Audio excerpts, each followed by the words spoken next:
The afternoon sun shines upon the northern scrubland after a long and arduous night.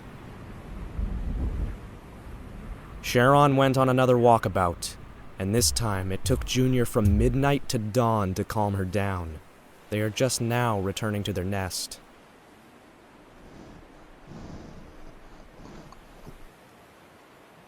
Whatever mental condition has befallen Sharon is getting worse.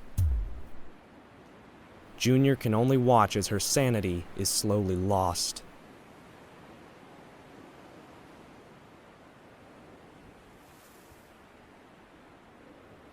Junior already fulfills the role of a parent for his troubled mate, and soon he will be an actual parent as well.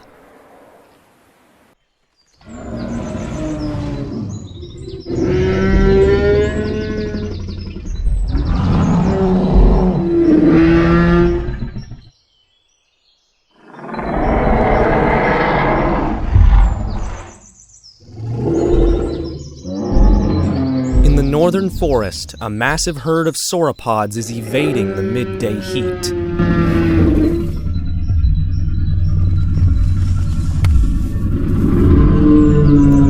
This group shows unprecedented levels of species diversity, a further progression in current sauropod social dynamics.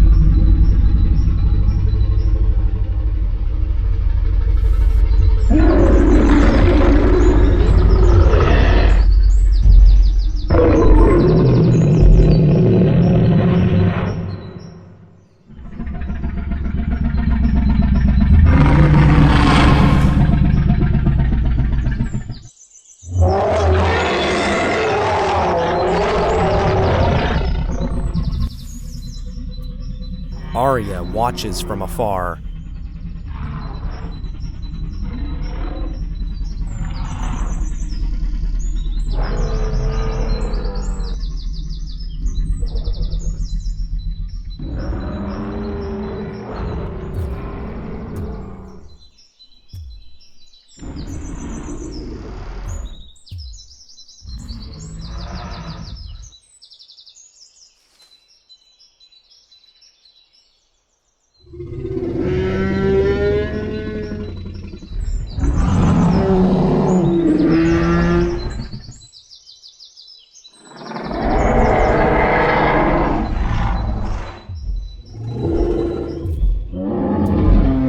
Even in her desperate state, it is unlikely she would try to attack any of the adults.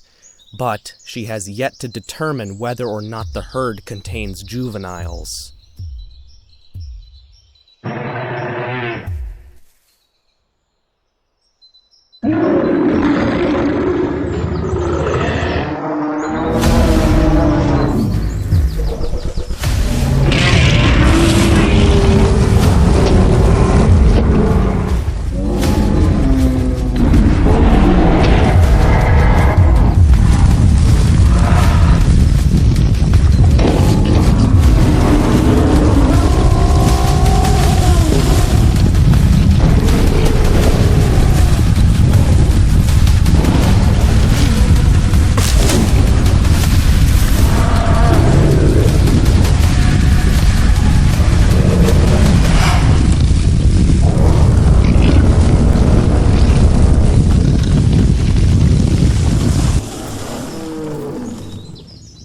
Arya is still starving, but thankfully has not been trampled into the ground.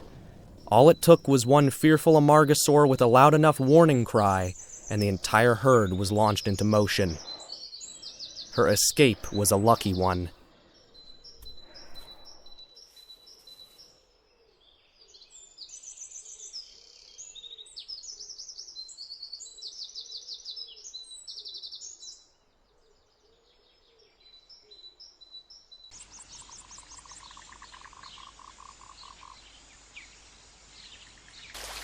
In the south, Razor is getting some peace and quiet.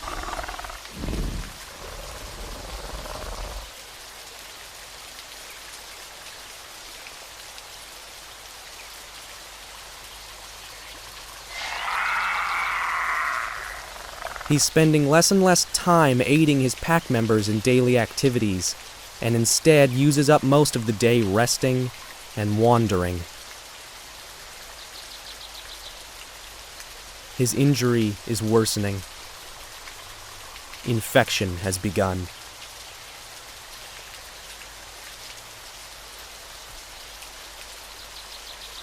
His pack members call from the distance. He calls back, barely strong enough to do so. Back in the north, Titus approaches Jane. Rose is out hunting, leaving her subordinates alone.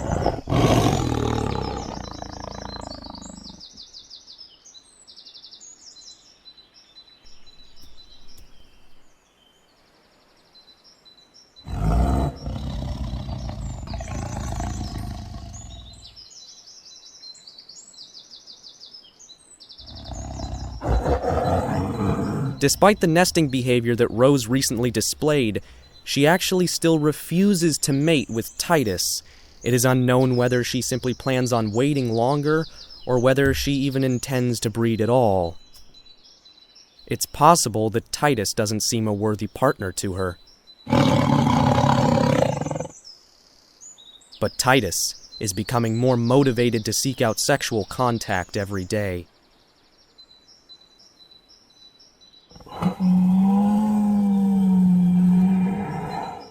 And this year, for the first time, Jane is old enough to breed.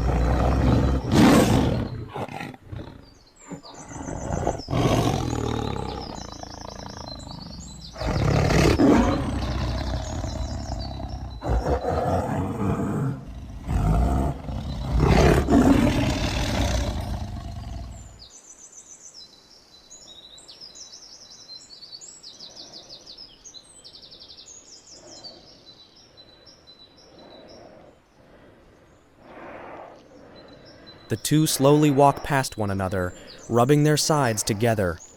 The specifics of this behavior's purpose are unknown, but it is undoubtedly related to courtship.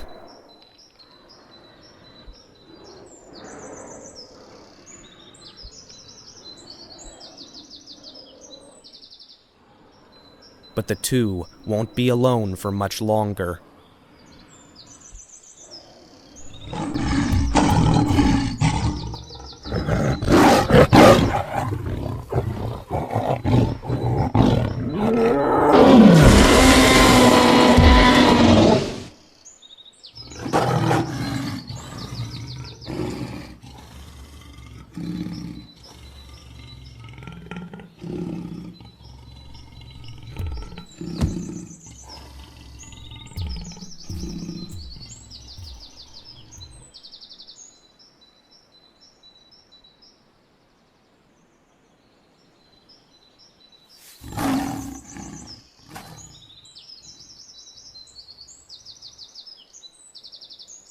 Jane tried to stand her ground against Rose.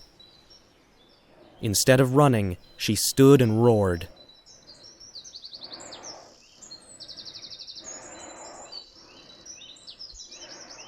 It did not work. By some miracle, she appears not to be concussed. Her injuries are likely superficial, despite the obvious pain she is feeling. Jane hasn't felt this weakened, this lost, since Owen and Bloodtooth were killed.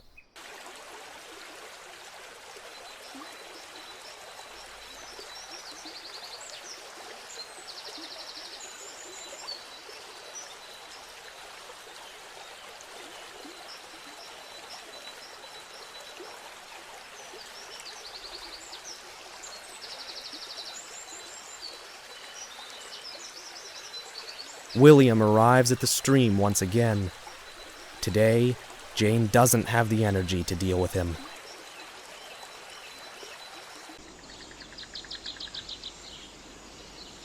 In the dark woodland, the styracosaurs are resting.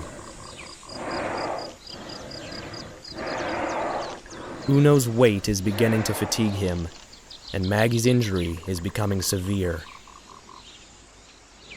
Strack is away looking for some kind of landmark to help orient the group, but they're still as lost as ever.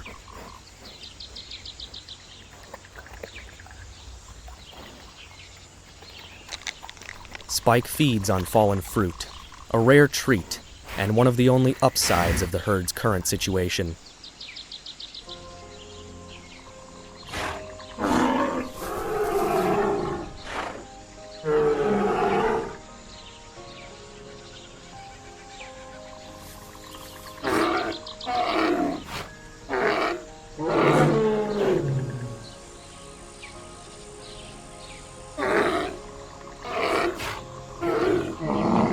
Spike is relieved to see her brother back.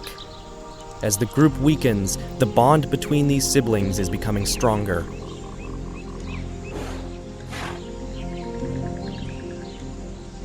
The bonds of the entire family will have to be strong if they wish to remain alive.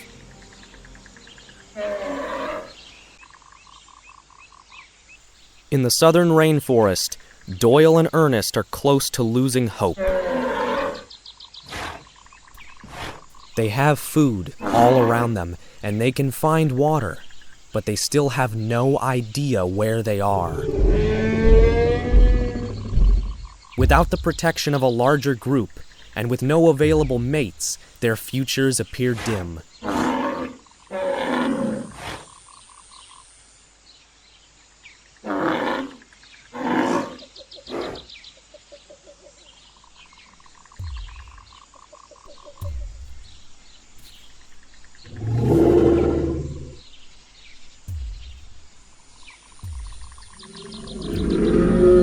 The only pattern in their mode of travel is that of moving in the opposite direction of the Giganotosaur's cries.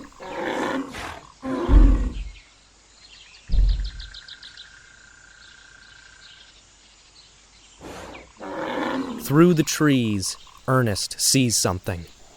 Sunlight, much brighter than what he has become accustomed to.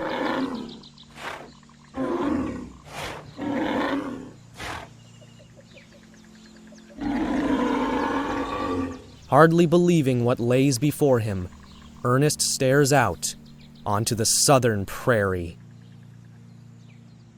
This is not their home, but from here, they can find their home.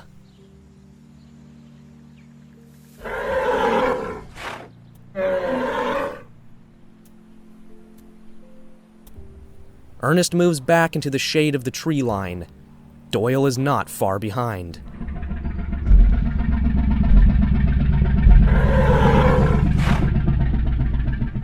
The two are no longer lost, but they have a visitor.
Sometimes, simple bad luck means no victory for a large predator. This time, Ernest got the upper hand. though he may not always be able to do so. He appears rightfully irritated that Doyle never intervened, but the two are still alive, nonetheless.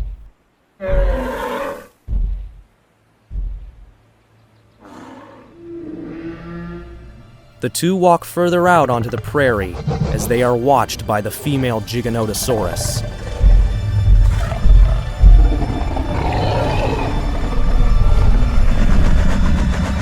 And her brother.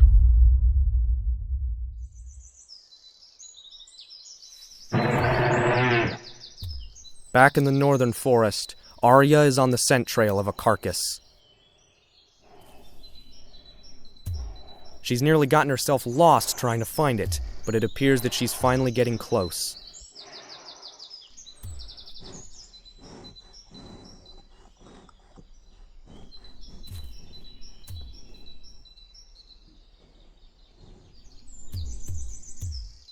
She approaches as slowly and carefully as possible, despite her hunger.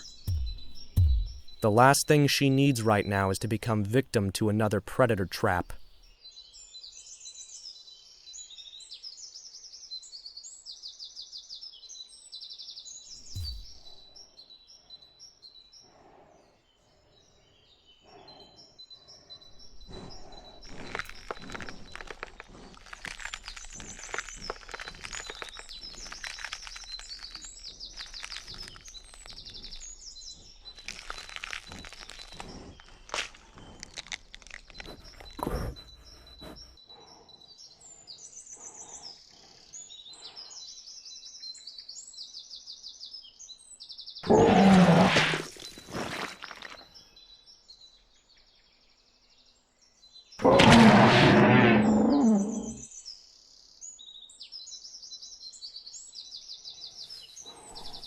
The meat was spoiled, too much even for a large theropod's digestive tract to handle.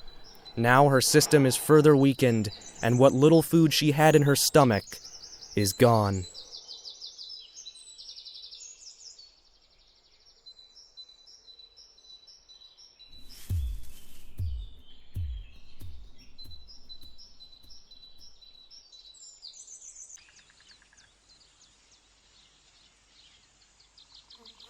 In the eastern plains, a potential scavenger is approaching the Camarasaurus body.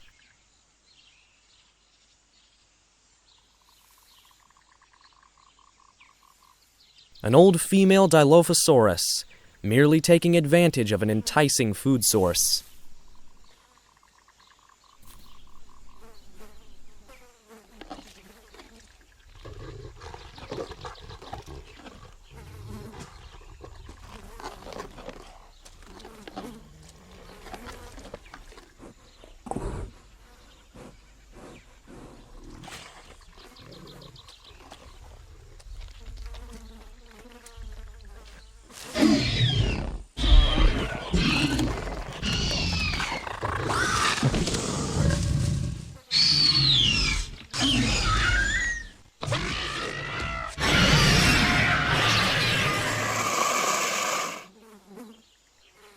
Switchblade is not happy about what he sees.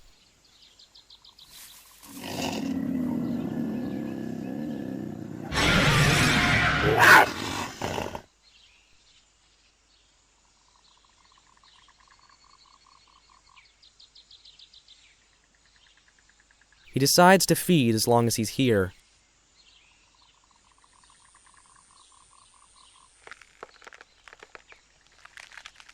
As Razor spends more and more time recovering from his broken arm, Switchblade is beginning to take on certain pack duties, mainly keeping Katana and Shredder in order.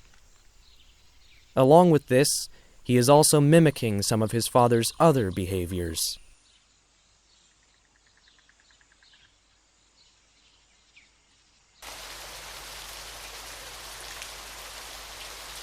This is not the first time he has come to the waterfall to rest his mind.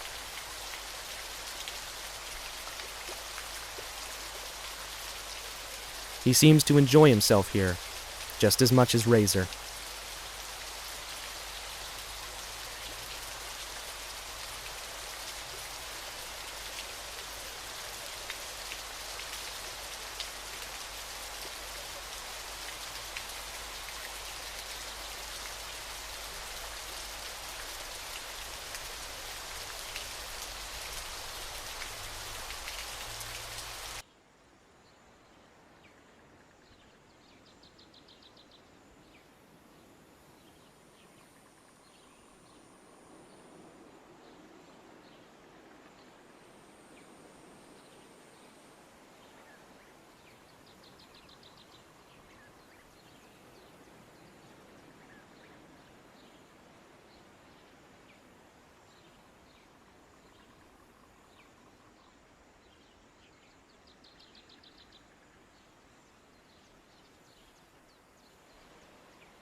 Switchblade approaches his father's wound and pushes at it to see how much pain it's causing him.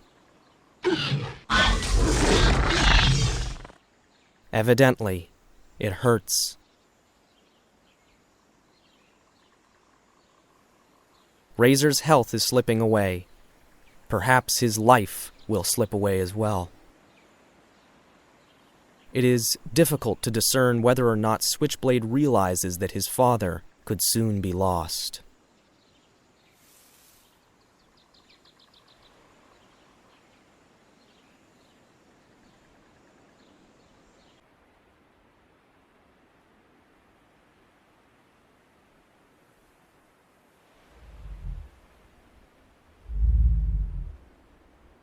In the northern scrubland, Junior is comforting his mate once again.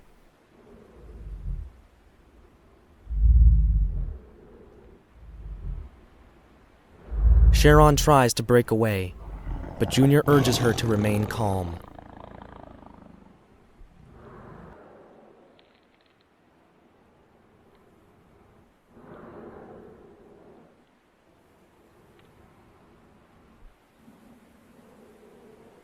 Finally, he gets her moving.